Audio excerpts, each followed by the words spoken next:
tous qui nous suivez partout dans le monde, je vous salue et je vous remercie d'être là, en train de nous suivre. Voilà, aujourd'hui, je suis content et fier de recevoir pour vous des gens, des hommes qui aiment le Congo, dont nous allons parler du Congo. Donc, je vais directement commencer à vous présenter mes invités, que vous connaissez certainement. À ma droite, j'ai Monsieur Joseph Kifungula, donc, qui est un apologiste. Bonjour. Bonjour, Dr Kisoka. À mon extrême droite, j'ai Monsieur Séraphin Kachama, qui on surnomme l'ennemi du pasteur. Bonjour Monsieur Séraphin. Bonjour. Donc voilà, donc ça ce sont mes deux invités de droite et extrême droite. À ma gauche, j'ai ici Maître Donat Chambouilly, qui est l'un des combattants réputés, reconnus ici en Belgique. Bonjour Maître Donat. Bonjour Docteur Félix. Voilà, donc chers amis, aujourd'hui on va parler pays, on va parler Congo et puis on va plus parler à Lingala. Tokota Lingala. Bandeko donc to yokana ki tokutana lelo to sangana to le bla mboka parce que to sana réclame ebele ba réclamation ebele ba bi na mboka bazolo ba na ba combattant bazo bebisa culture na biso ba lingi mboka te koto yo ba combattant bazolo ba ba musicien bazo bebisa poto. Donc évolution mboka na bana nanu na mutasana extrême droite na ngai Séraphin Kachama. Séraphin Kachama, est-ce que rapport nini yo ozanango na ba obazana mboka par rapport à ma musique et puis penser na yo nous avons un par rapport à la musique oyo ba combattant ba boya et mettre la poto. Oh merci mingi docteur na question na yo oyo o tuningai. Je crois que na kozala vraiment un peu clair na question oyo. Oh nazali vraiment contre ba combattant te na musala oyo baza ko sala partout dans le monde. Mais eloko nga nazali contre ezali façon na bango ya ko réagir vis-à-vis na bactère na biso to na ba musicien na biso. Combat o tozo komema combat pona ko libérer mboka na biso Congo non pona ba musicien parce que lelo soki Congo est commis na état oyo ezali lelo oyo et comme pour na raté pour na profiter pour na JBT to pour na Félix Ouazekwate mais comme pour na ba dirigeant oyo bazali na Congo ko banda époque ya Mobutu ti lelo on époque Kabila baza ko remplir ba poche na bango ko somba ba villa ba château ba limousine ba mitoke belé ko bala basimi ba lemisato. Alors ce que je voulais dire pour na passer aussi parole na bandeko mususu. En tout cas, ngai nazali contre na combat au biso ba combattant, tozali ko mema awa na poto pe ndenge toza ko se comporter. Yo posa combattant.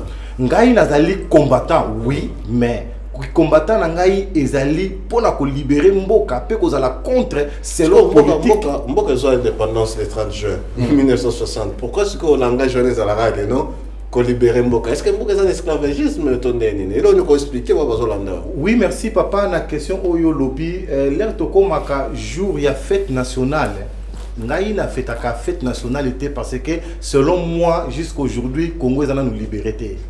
Ce qui tozo autant la démocratie peut tozo koloba que Congo est libéré, dès tout le monde a quand même ta liberté de presse, ba bloc amike mike nan oyo.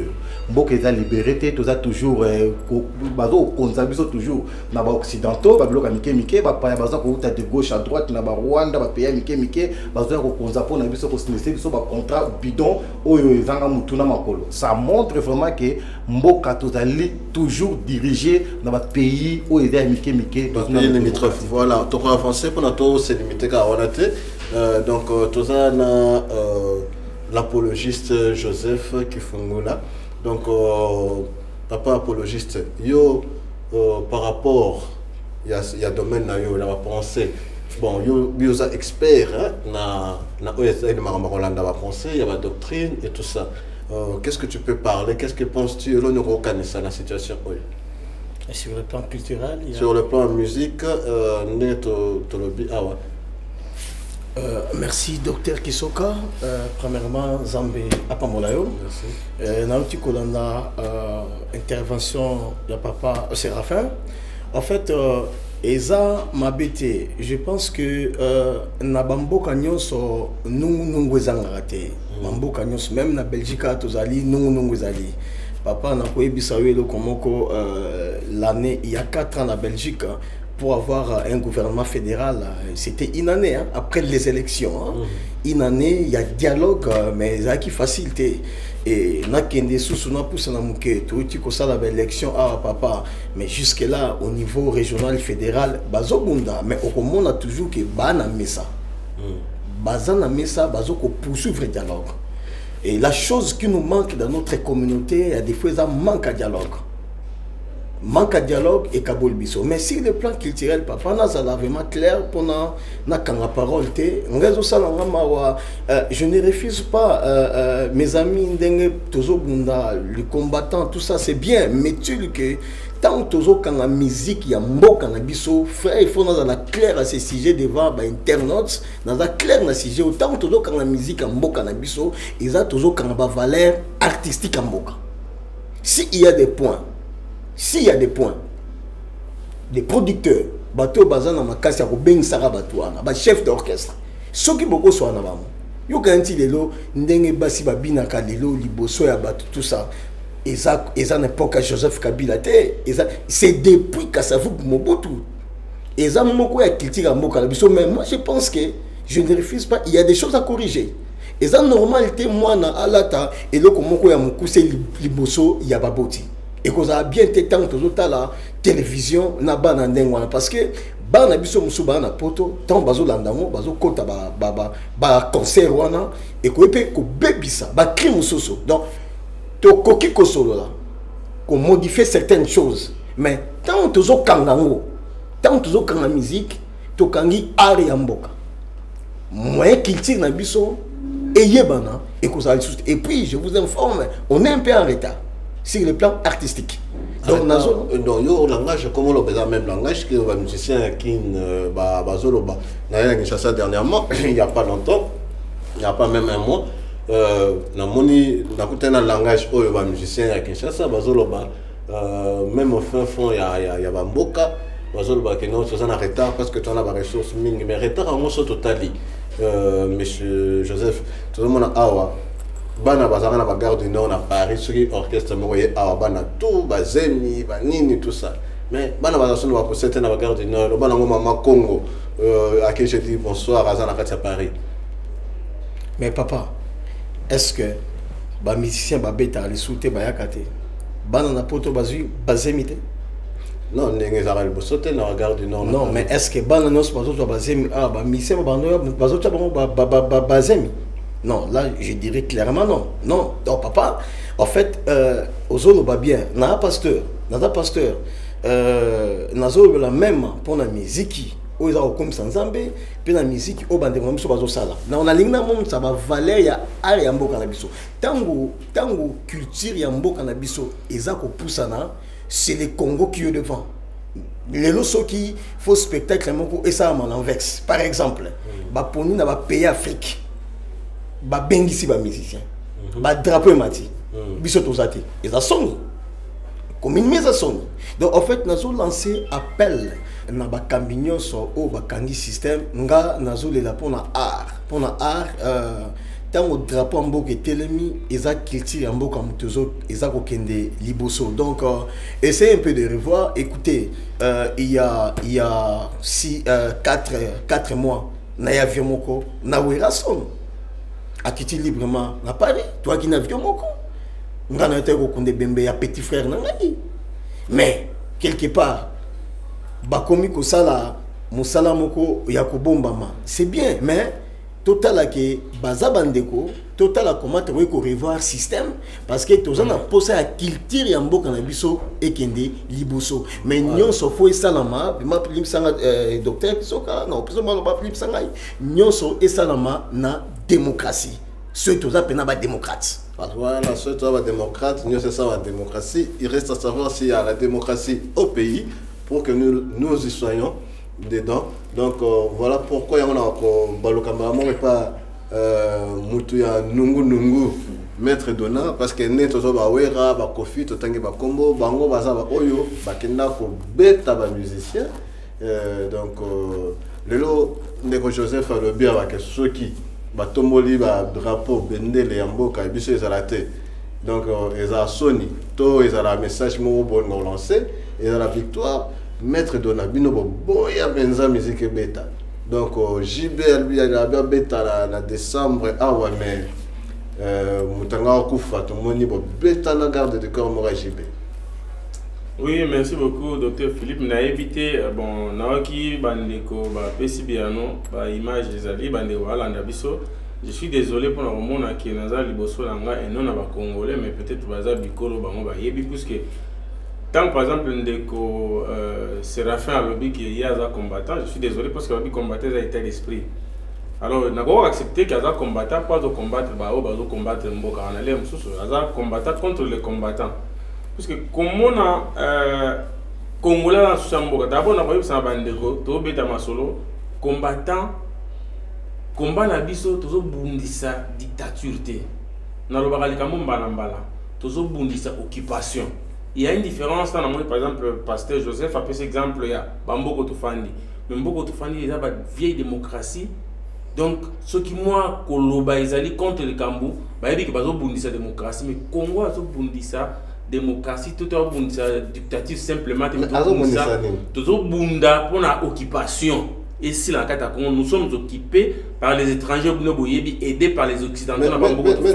Maître Dona, Tokena Kimia, le Loyozo Congo est occupé. Tu as la preuve moroté que Congo est occupé. Tu as plutôt de la logique. Logique, il y a autre monde, autre Simba. En outre, Monsieur Bokomba Kassa, dans Pessimbote en passant, Bokomba Kassa a expliqué et l'or que Congo est là beaucoup de l'opang au Congo si le Congo a les gens voté. Beaucoup Congo est à la Belgique. Mais bien aux combattants, vous avez la Belgique, vous aurez beaucoup en athée, livré parcellaire à Congo. Vous avez Bundesco contre ce qui se passe au Congo. Bon, mouton n'a pas bien évité ceux qui azaliwa puis toi par exemple Congo n'a évité.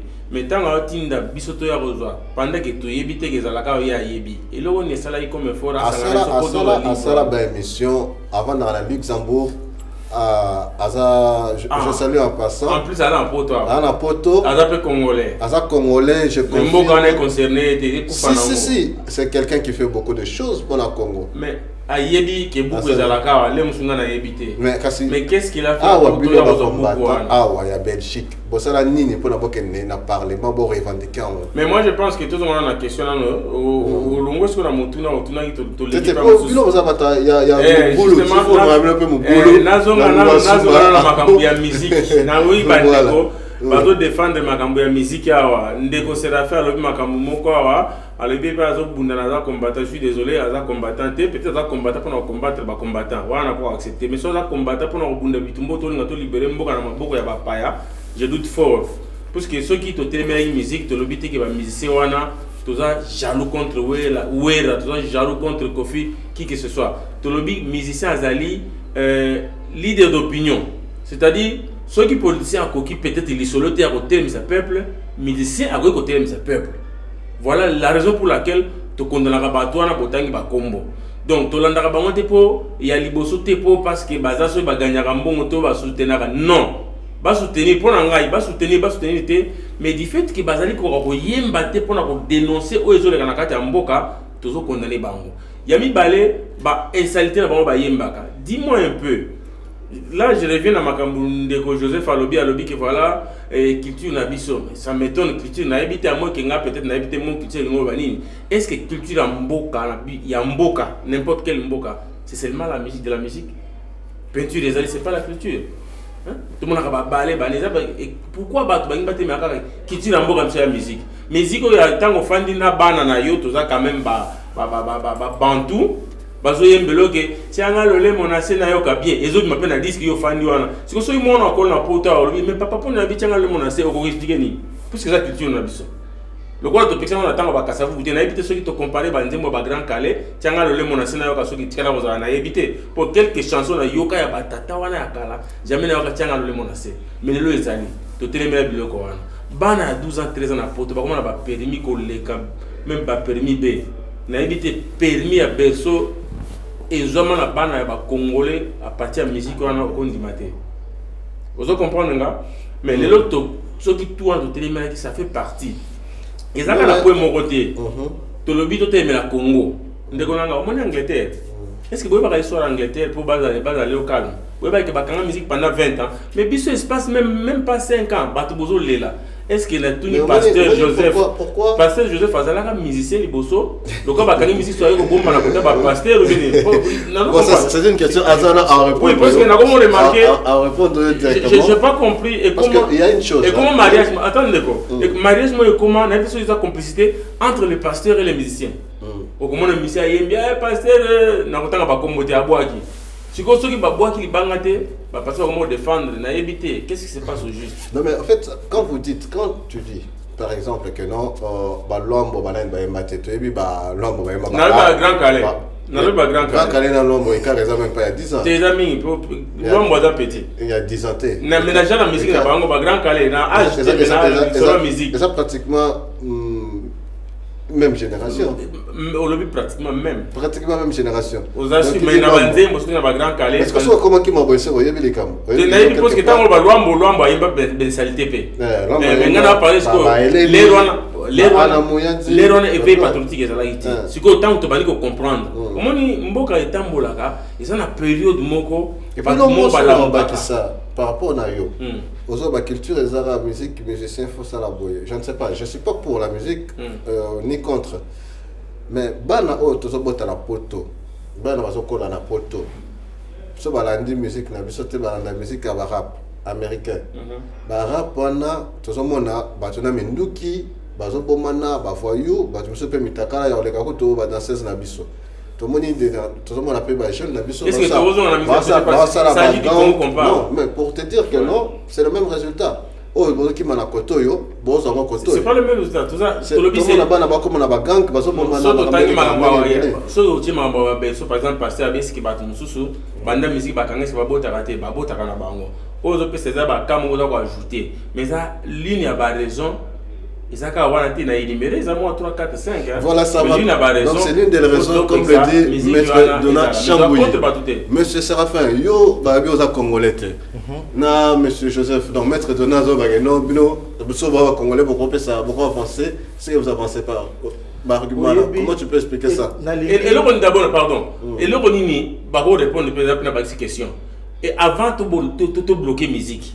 Et là on dit musique en congolaise et ça là où il y a ceux qui m'ont créé télémi et le dit ah bah congolais puisque la par exemple ceux qui na concert ya ouais JB on a poto zénith plein combien de milliers en kati puisque bongo la tu na libanda ba yeba binote bana yeba kota kam zéro toke na ndabo ça va mindelo beta la musique lukela na disque ouais na JB na ba radio ya bango ya ba mindela lukela nga inzembo ouais le ka place si c'est pas Youssou par exemple na yoka peut-être na Hollande une fois.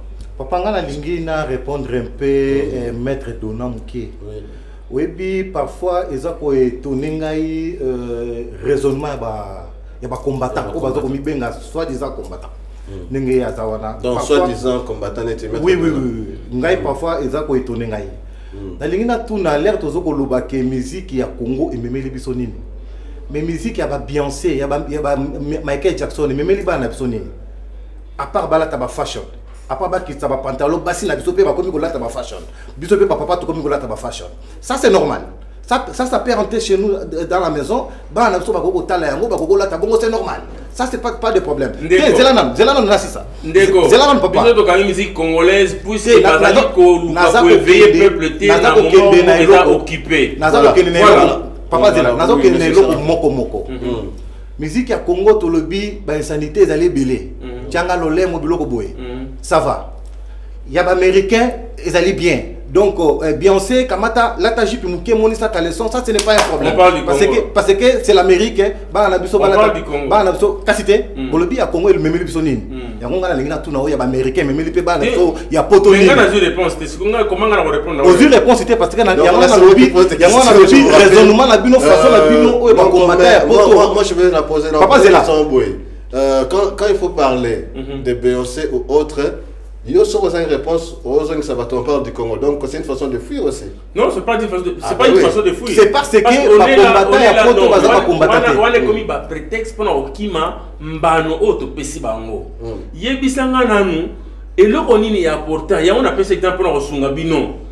Pasteur Joseph Auto Loba wakie et ça va répondre à la question de la biso mais il y a on a posé question Zénith plein. Papa Zéla répondre.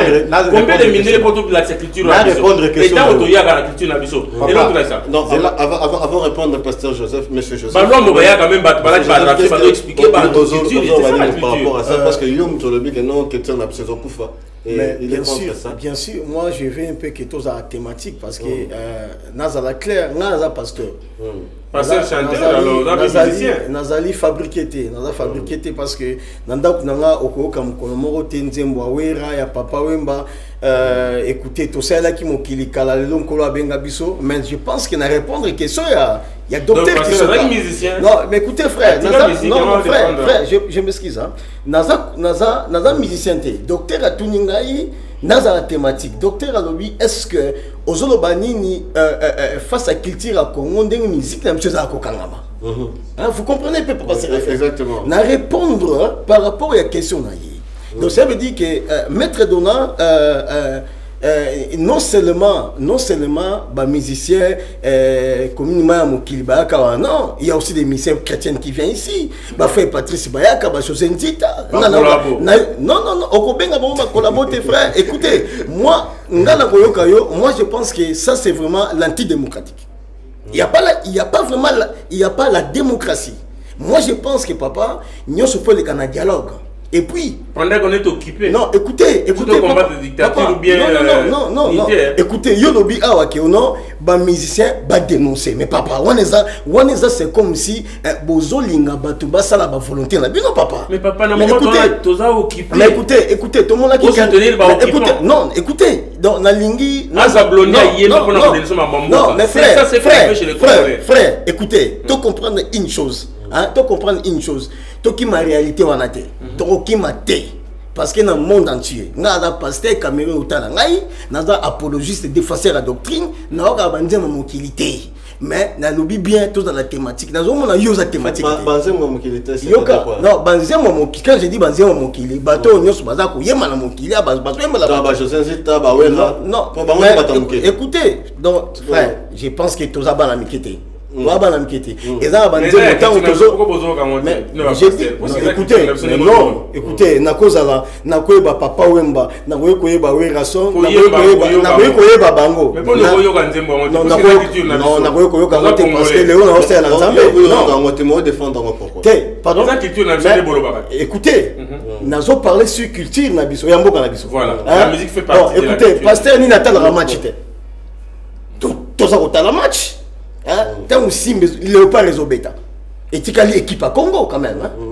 Mon client a au talent. Tu as un passeport, passeport congolais, bateau chrétien, bazanango, païen, bazanango, mais ce sont des frères congolais.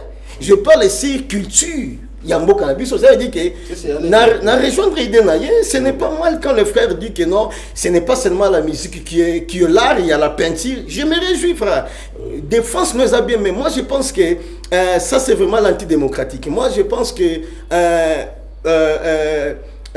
vous avez au moins bloqué le système. Donc, mon problème, Bino Bolingi, Bassala, il y a Bino, mais tant que Bozana ba solution dialogue frère tout se passe par dialogue et tant que congolais donc voilà Lumbe Mouette cher internet tout ce qui nous suit de partout dans le monde tu as toujours un système Ingeta donc on va pas lâcher l'affaire on va pas lâcher la chose on est là derrière les combattants les non combattants les anti-combattants et on veut éclaircir la situation qui a longuement duré, Maître Dona.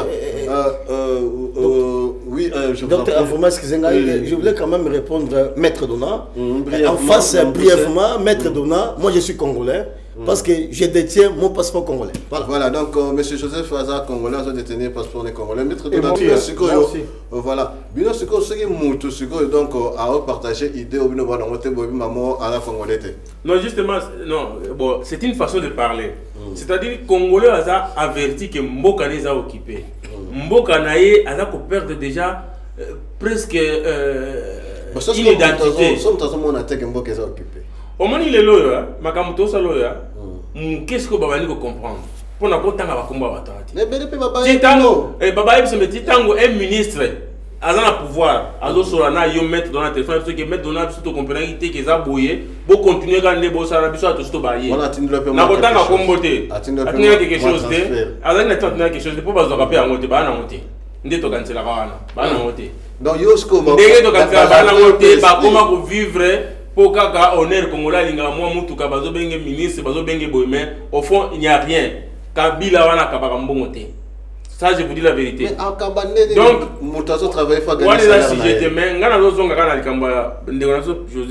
Joseph, pasteur Joseph, que je respecte beaucoup, parce qu'il est en Zambé, mais les loyaux, même si on a distraction pas en même temps, on a l'habité cahier, mais en général, ndeko tout le monde a musique, puisque ceux qui loyaux défendent la musique, hein.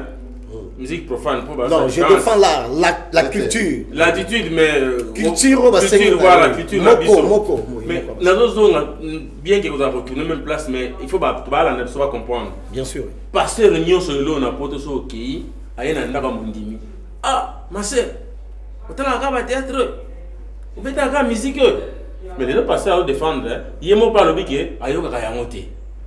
Pour quelle raison il y a monté? Na mona il tout dans poto abino tout boye bien ngo so ok na muto akufi ok na église catholique ba mindele okoyoka bosali messe sili na suka balobi botele nzembo alingaka ezala Michael Jackson batiaka na kati église nakosi puisque ça culture na bango ba bezande ngwana mais pour ne pas passer so vraiment bolanda ba nzembo na mokili c'est que ba yebi ke banzembo ba betisa na kati ya dans longtemps les pasteurs ont défendre que ça culture na so fallait batika ngo.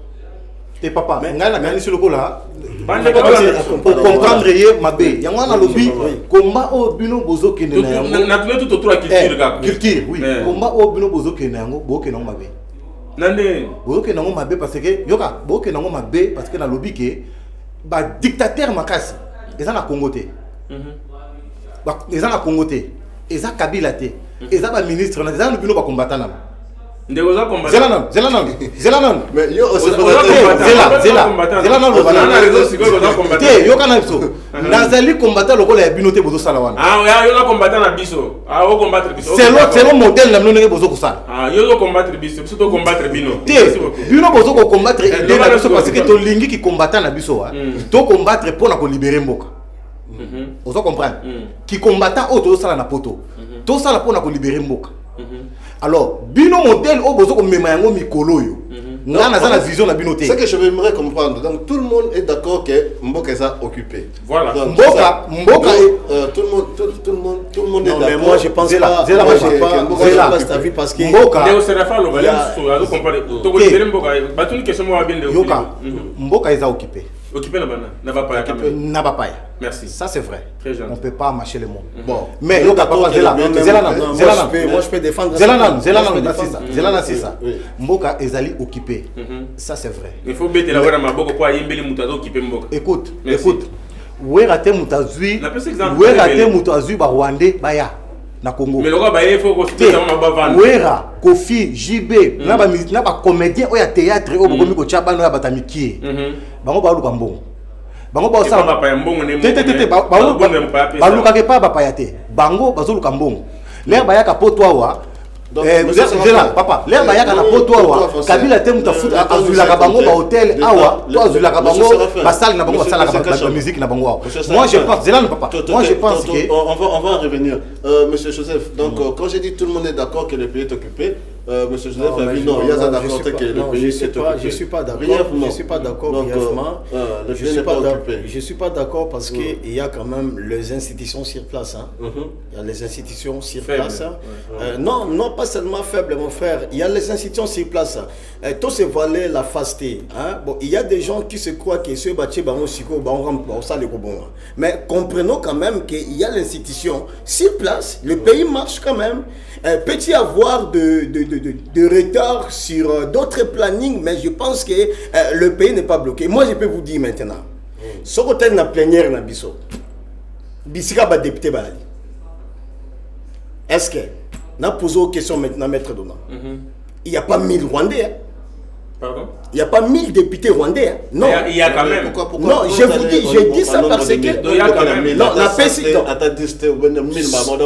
Non, c'est un langage. Donc ça veut dire qu'il y en a beaucoup. Non, j'ai dit c'est un langage. J'ai dit c'est un langage. J'ai dit c'est un langage. Je pouvais dire un ou deux. J'ai dit c'est un langage. Non, docteur, j'ai dit c'est un langage. Je ne connais pas les nombres. Non.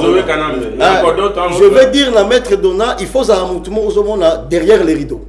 Je suis thématique quand je parle. Quand je dis 1000, cela veut dire quoi? Cela veut dire, seulement que ceux qui ont plénière, tu verras que les Congolais qui sont là. Ils sont là. Il n'y a aucun Rwandais. Ah, mais bien sûr, pour moi, ce sont les frères qui sont là. Il n'y a aucun Rwandais là. Mais maintenant, il y a une idéologie là. Il y a un jeté. Parce qu'elle a bien dit, au Kokuta, il n'y a pas même pas 1000. C'est-à-dire, bazar minime. Non. Donc, non,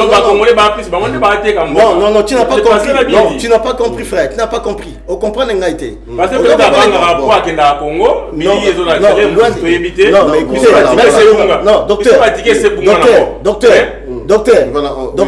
docteur Kisoka, tu as une image de Mboka. Ça fait 3 fois que Mboka, et ça, en réalité, ok? Moi, je suis né à Kinshasa, grandi à la commune de Bumbu. Hein, docteur? On a fait 20 ans dans notre commune, Macadam et Zarité.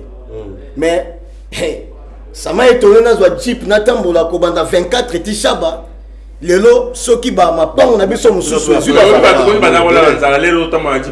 non, mais écoutez, frère, et moi je pense que même dans Bogo Tozali, il y a aussi des maisons sur Okéi, ceux qui ont un revenu congélateur et qu'on a vide. Oui, mais bien sûr, hein?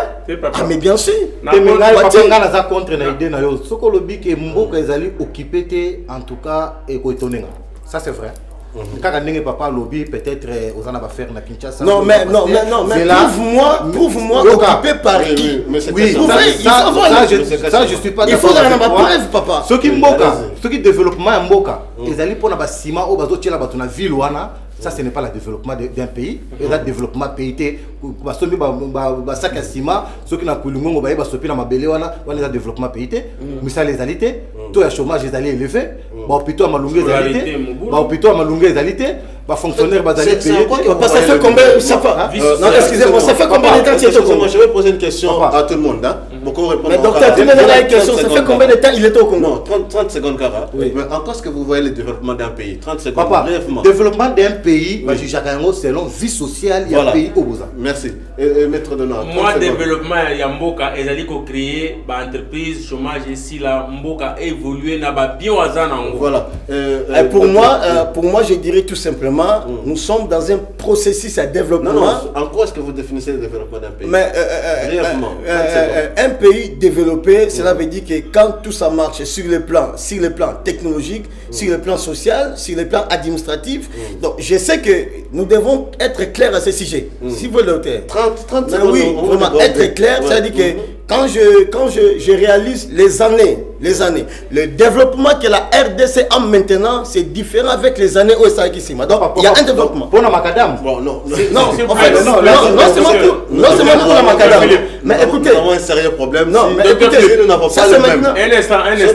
Ce qui pose la même définition, il y a développement à pays. Donc, c'est que nous avons un problème pour trouver une solution à un problème. Pasteur à lobby awa, tant on déga lobby les Kamwa va souffrir en dehors de bâtiment bacha, yabi ya kenda Congo kala. C'est-à-dire il y a tika Congo peut-être les Koufa mais ce que c'est bon gars. C'est ça qu'il voulait dire. Il y a combien de temps il était au Congo? Il y a 2 ans. Il y a 2 ans, na ke Congo te qui changera ma casse salamine à 2 ans là, je pense. Donc on a le bakelo que ça. Il n'y a rien, tu veux nous dire de quoi? Tu veux nous parler de l'hôpital des centenaires? Mais écoutez, nous devons être clairs. Maître Donna, docteur, si je comprends bien, même 5 minutes. Non, si je comprends bien, donc 5 minutes c'est beaucoup. Si je comprends bien, le mieux, en fait, si je comprends bien, on a un problème, Oyo. Tu éviter ce problème, nini, nani, wapi. Pourquoi? Parce que Les uns disent le pays est occupé, d'autres disent le pays n'est pas occupé, les uns disent le pays est développé, d'autres disent le pays n'est pas développé. Il y a un souci. Donc c'est que nous avons réellement un sérieux problème. Je veux... docteur, une minute. Oui. Non, les passés a reconnu quand même que les pays Docteur, occupés. docteur, une minute. 30 secondes. Nous sommes dans un pays développé. Nous sommes ici à l'Europe. développés. Oui. Mais pourquoi chaque année, chaque saison, Bako Bouka Bamakadam, Bazo Bouka Bekol, pourquoi? Pour nous rénover. On rénove comme ça. Oui. Mais il y a un lobbyité. Développement Mboka, et ça, ceux qui, bah, domaine, moko na moko, et ça, kotambola. Mais, tu comprendre le pays, et si, en fait, na lingina éclaircir, bah, Internet, on va doter la l'époque Mobutu et Kabila, non, mais papa, il y a quand même une grande différence, papa, il y a quand même une grande différence. C'est l'époque Kabila qui est la meilleure. Non, mais moi, je trouve, pour être clair, l'ère de Kabila, Nandeng Tozo Kende, Namutoa Koya, Nabato Bakoya, il y a quand même une différence. Ma question est simple. L'ère de Mobutu et l'ère de Kabila, il y a vraiment une grande différence. Quelle est l'heure bien été? Ah, papa, je peux vous dire que... Kabila ou Mobutu, Anemo. Anemo. Qu'est-ce qui est bien, Kabila ou Mobutu? Pour moi, pour être clair, pour moi, c'est la période de Kabila. Kabila. Ah, bien sûr, pour être clair. Là, c'est selon moi. Kabila Mobutu. Quel est papa, ceux qui envoyant tout ce ceux qui pasteur azo oloba boye ngai ezo étonné ngai ceux qui na moni ba 8 millions de morts au ba leki na Congo d'un petit na moment moko ya mukie au Mobutu asala kité ceux qui na tali donc Kabila et Mobutu aimé. Mais écoute, je peux pas marcher le monde à l'époque à Mobutu quand même te bando il y a 3 fois. OK, d'accord. Maître Donald. Kabila, l'époque Kabila Mobutu. Quelle est l'époque des amis? C'est vrai que tout va travailler bien, mais je préfère encore l'époque à Mobutu que l'époque à Kabila. Ah, on préfère encore Kabila, l'époque à Mobutu, Kabila. Mais tu sais pourquoi? Kabila, Mobutu. Non, mais tu sais pourquoi? Tu sais pourquoi? Oui, pourquoi? Non, parce qu'il y a une époque à Mobutu, tu vivre vraiment la coopération. La coopération. En tout cas, la coopération. Les Congolais n'aiment plus le mot travail. Papa, coopération époque. Non, mais c'est ça. Coopération, eux, ils allaient à l'époque à Mobutu. L'époque à Kabila. Nalingi, ben internaute, on va doter l'anga, besoin de facette à pasterte. Nada Congolais. La différence c'est laquelle? Mais écoutez, docteur. Nalingi. Non, la coopération, c'est laquelle? Non, l'anangai. Nalingi, ben internaute, on va doter l'anga, besoin de facette, il y a pasterte. Parce que nada moutou, nada maïna makila. Nada Congolais. Naza bis de quoi bande kona no bazali awa donc naza la claire ngana sil sa ba classe na Congo na Zaïre communément hein ba tebele ba sil sa ki ba classe olo balanga ke oui ba fait bazo sil sa mais ba ozo misala te mais papa na KIP Congo lelo attaque soke batonyon sauté mais une grande partie à moi bateau tous en la reconnaissance. Notre problème c'est quoi? Notre problème, tout ça qu'on reconnaît, traiter l'eau comme mon côté. Mais non, papa, mais ça, je suis désolé. Je vais aider passer dans les désolé, on a débat bien. Je vais aider passer dans les je suis désolé. Ce qui est à l'eau preuve pour Alobake. Je ne peux pas prendre le maître dans un grand plan. Ce qui pasteur Alingi aluka preuve que pour aller la chambre moment pour les discussions qui va prouver que Mboka occupé, c'est-à-dire pour aller na Mboka na papa bazate. OK, ce qui sont la preuve mais au moins na Mboka to fandi ba presque Congo mieux que les galets musu ba Congo. Et Timundi la d'autres reportage à mutunu sa talango.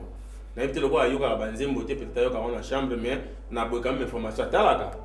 Suisse à l'accès reportage me prendre la perception que mon doit diriger Congo, Aza né de papa et de maman rwandais. Si côté le va me dire pas cause. Puisque maman va mi ba biso mieux que biso moko. Donc ça voilà nazo comprendre. Oui, je comprends ce que tu veux donc le problème qui est là brièvement. Moi je vais poser une dernière question parce que pour toi qui m'a dit bongo, il y a tant ou plutôt lelo ebele baza awa ba congolais babaka ngunda ngunda na poto. Pourquoi congolais babaka ngunda si tout va bien? Si tout va bien dans son pays, pour un congolais babaka ngunda na poto. Monsieur Joseph, aujourd'hui vous êtes capable de retirer Mikana de surtout. Ah ouais, comme le week-end, non, Congo, comme les Angolais, c'est là. Vous êtes capable de retirer Mikana surtout na poto. Je vous dis très sincèrement, ah toujours vivre dans le stress, ceux qui les l'ont n'engagent na tangeli et qui n'a qu'un mboka na na place, na revivre na. Yo zonga kaka sur ce place. Na lobby hein? Non, quand je dis qu'on soit place, c'est peut-être mon salaire. Donc on comprend pourquoi passer à défendre le pouvoir pour quand même battre cas. Non, loin de là, écoutez, na salle bavage Écoutez, dans le voyage, dans le pays, C'est dans clair, l'outil c'était. Non, non, non, loin de là, loin de là, loin de là. Loin de là, loin de là, loin de là. Non, aucun des. Non, écoutez. Il a répondu. Non, non, non, mais je n'ai pas répondu, docteur. Je fais étude électromécanique dans la salle INIPP. Déjà, on peut CV, c'est bien, bah voilà, mais écoutez, mais c'est mon pays, je pense. Docteur, mais tout le monde a droit. Oui. Tout le monde a droit. Et ça, na Congolais, mon côté, à la poto, ou à Korotika Moussala, à la poto, à déposer mi kanda naye, à vu CV naye, à la Kinshasa, na intérim pour le Moussala. Non, mais quand même, il y a des Congolais qui travaillent là-bas quand même. Na répété, non, mais c'est important. Na répété, oui. Il y a un Congolais mon côté. Oui, à Monique, à ça, là, toi, capable. Allez, kana, na bomoko ya mboka.com, aïe, ça qu'elle ne salam. Azalaï au salam musala. Poser, contrat naé, salaire à bien, nationalité naé, à tiki, à vu CV, à quel fan à la Kinshasa, à comment ok, na intérim.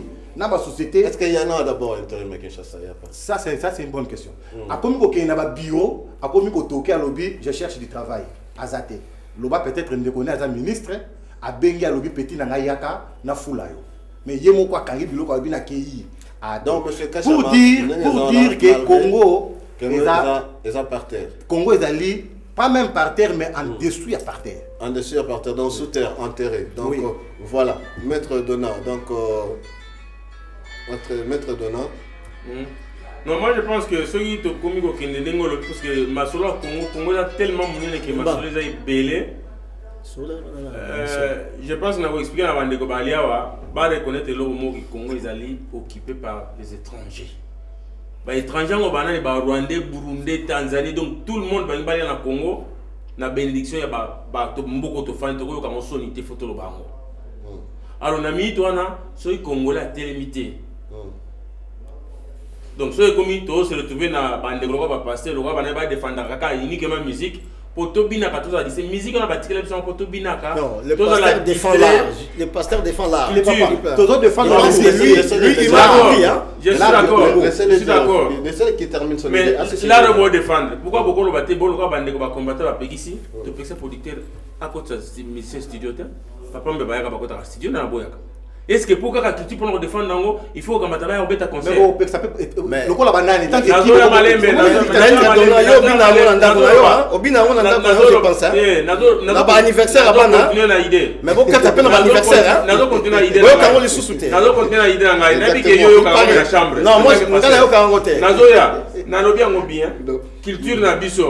bakosomba on a CD yeso kangola ngala yo kangote bakosomba on a CD ba yoki ango bakosomba DVD batali mais ça m'étonne ceux combattants bike ba ya ko beta baté na ba pasteur ça m'étonne ba ndeko na ba pasteur ba telemi ma kofi ba mise ba ya ko beta kofi ya ko beta na éviter pour quelles raisons c'est-à-dire bango peut bazo contribuer à distraction le église de réveil comment église de sommeil. Donc, bazana souci wana na musique qui est là pour la congolais, na ba église na bango ya sommeil et là il s'abisso. C'est pour ça que moi le na cet exemple, le pasteur bazana pour défendre à donc couvrir dans na art mais c'est pas art parce que les autres poser la question bina kango ba anniversaire. Donc pour ngai, je pense que Congo est allé occupé musique est au télémila en plus qu'Angleterre a télémila la musique pendant 20 ans pour pas libérer. Et tout le monde peut bella en Angleterre. Voilà, donc chers amis internautes, vous tous qui nous suivez de partout dans le monde, donc là, vous avez vu Boyoki bah idée n'engeza. Mais déjà, vous continuez la prochaine fois. C'est très important. Na pensé na ye mutuna mutaza na façon na azomone la makambo. Ce que j'ai constaté que Bissonio Sobande Konanga Oyo na plateau ba la même pensée. Donc ce qui veut dire que ah waouh, ça fait chaud là chez vous. Donc ça chauffe. Ils ont chauffé par la bino. Alors danger Zamoko, danger Zoya sur le peuple congolais. Pourquoi? Parce que nous n'avons pas une même pensée, nous n'avons pas une même idée. On ne sait pas comment marcher, que faire, que suivre, qui suivre, que faire. Donc tout ça vraiment nakati na mon boulot parce que n'engezawana démocratie na Congo ezali to ezate point d'interrogation.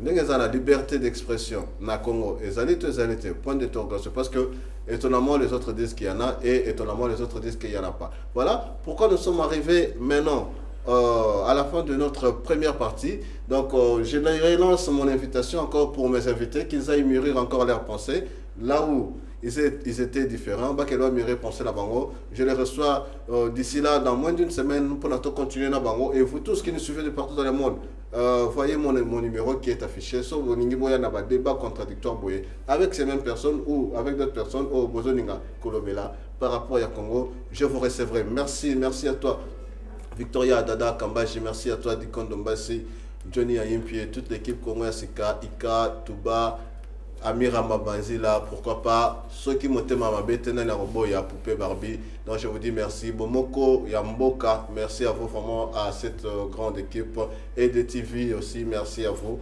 Donc nous sommes ensemble. Merci à mes invités, M. Joseph, M. Kachama, M. Chambouyi Dona, et à l'homme qui était derrière la caméra, Papa Jean.